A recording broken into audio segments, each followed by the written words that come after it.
Hello friends, yoga guru Rakesh मिश्र का आप सभी को प्रणाम। दोस्तों, आज की जो बात है वो बड़ी मार्के की बात है, बहुत ज़रूरी बात है।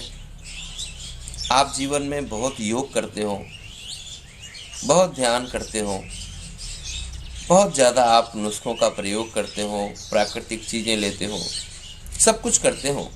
उसके बावजूद भी अगर आपका स्वास्थ्य सही नहीं रहता तो ऐसा क्या कारण है कि स्वास्थ्य इतना करने के बावजूद भी बहुत सारे लोगों का सही नहीं रहता?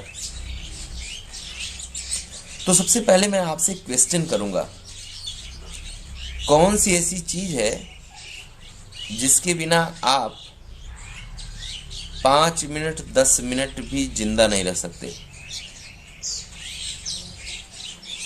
कौन सी ऐसी चीज है जिसके बिना आप 5 और 10 मिनट जिंदा भी नहीं रह सकते?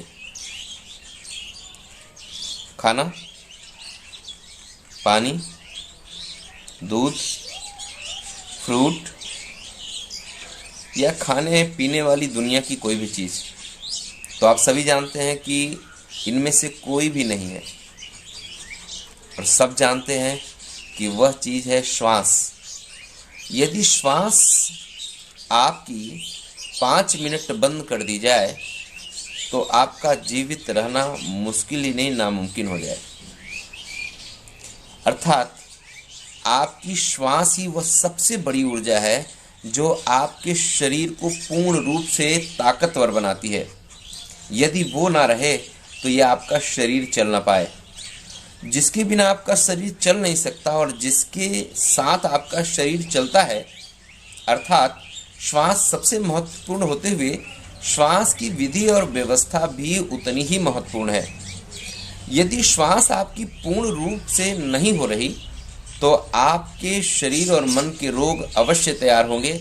आप जितना खाना पीना हो खा लीजिए, जितना आप योग ध्यान प्राणायाम करना हो कर लीजिए। हाँ, योग ध्यान प्राणायाम अगर आप सही विधि व्यवस्था से करेंगे तो वह अंततः आपके श्वास पर ही कार्य करता है, और आपके श्वास पर ही वर्क करते हुए वो आपको स्वस्थ करता है।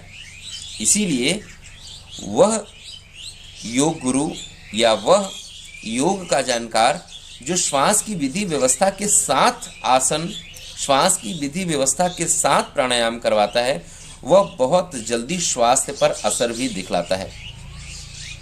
श्वास जब तक पूर्ण नहीं होगी, आपकी शक्ति जो कि आपके स्वयं के अंदर है, जो आपका आत्म केंद्र है, उससे आपका कनेक्शन धीरे धीरे कम होता जाएगा। कनेक्शन मजबूत जितना रहेगा आपके स्वयं के केंद्र से, उतना ज़्यादा आप इम्यून रहेंगे, उतना ज़्यादा आप शक्तिवान रहेंगे। कम खाने के बावजूद भी, कम पौष्टिकता लेने के बावजूद भी आप स्वस्थ होंगे, क्योंकि यह श्वास है जो आपके मन और शरीर दोनों को शक्तिशाली और दोनों को कमज़ोर बनाती है।